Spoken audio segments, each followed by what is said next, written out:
Le soleil se lève tous les matins et se couche tous les soirs. Il suit une trajectoire qui détermine à quoi ressembleront les ombres et lumières.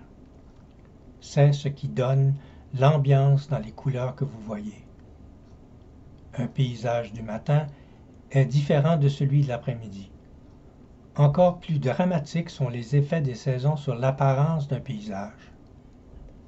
La lumière ou les lumières touchant un visage peuvent faire toute la différence du monde à quoi ressemblera un portrait.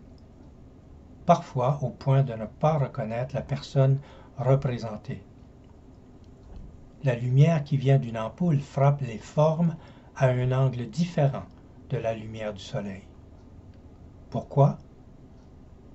Bien sûr, vous n'avez pas vraiment besoin de connaître la réponse, mais chaque seconde, de chaque minute, de chaque jour de notre vie, nous devons faire face aux restrictions et aux effets des lois qui régissent notre monde. Évidemment, vous n'avez pas besoin d'être un scientifique pour apprendre à dessiner et à peindre de manière réaliste. Mais c'est cette curiosité que j'appelle pensée critique qui va au-delà de ce dont vous avez besoin de savoir qui rend l'expérience complète. C'est ainsi que vous devenez ce que vous dessinez et peignez. D'une manière étrange, cela aide à donner vie à votre travail. À ce stade de l'esquisse, il est temps maintenant d'affiner l'image et de résoudre la composition. C'est à ce moment-là qu'on se rend compte de l'importance des croquis. J'ai décidé dès le début de prendre ce dessin et d'en faire une peinture sur toile. J'aurais pu commencer directement sur la toile, le carton ou le panneau de bois, sur le support que j'avais choisi pour le travail final, mais j'ai décidé d'utiliser du papier. Cela me donne plus de liberté pour corriger et améliorer la composition. Si j'avais voulu un dessin fini sur ce papier, j'aurais procédé différemment. J'aurais utilisé des crayons dans la gamme dure, plus facile de masquer les traits. Ici, j'utilise différents types de crayons et de gomme. Dans ce cas, j'utilise tout ce que je peux pour obtenir le résultat que je veux. Pour rendre crédible une image figurative, la forme et la lumière doivent être plus ou moins correctes, même si on ne veut pas avoir une image hyper réaliste. Avec des proportions correctes, vous pouvez créer une forme crédible.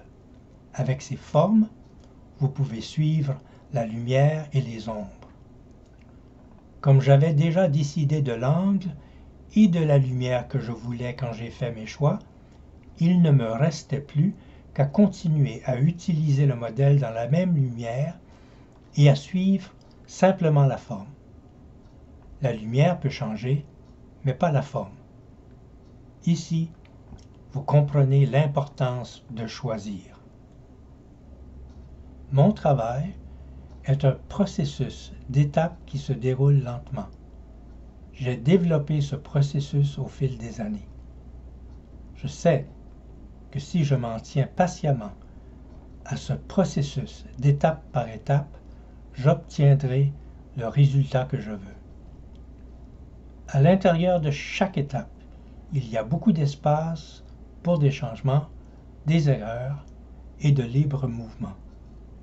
Mais si je m'impatiente et que j'essaie de sauter une étape pour aller plus vite, je dois éventuellement revenir en arrière et cela finit par me coûter plus de temps et crée plus de confusion. Cela va également à l'encontre de l'objectif d'avoir une méthode. Cette méthode est une recette, utilisant le sentiment et l'intuition plutôt que des mesures strictes, l'essence de ce qu'est l'art. Une fois l'image complète, vous pouvez équilibrer les gris et accentuer ce que vous voulez montrer et dire. Équilibrer les gris vous aidera à trouver leur équivalence en couleur ou, en ce qui concerne le dessin, de raffiner les tons noir et blanc si vous décidez de garder le dessin. Une fois satisfait d'en savoir assez sur l'image, il est temps de transférer le dessin sur son support final. Puisqu'il est destiné à devenir une peinture finie, le dessin n'a pas besoin d'être parfait. À ce stade, j'ai déjà en tête une image du produit fini.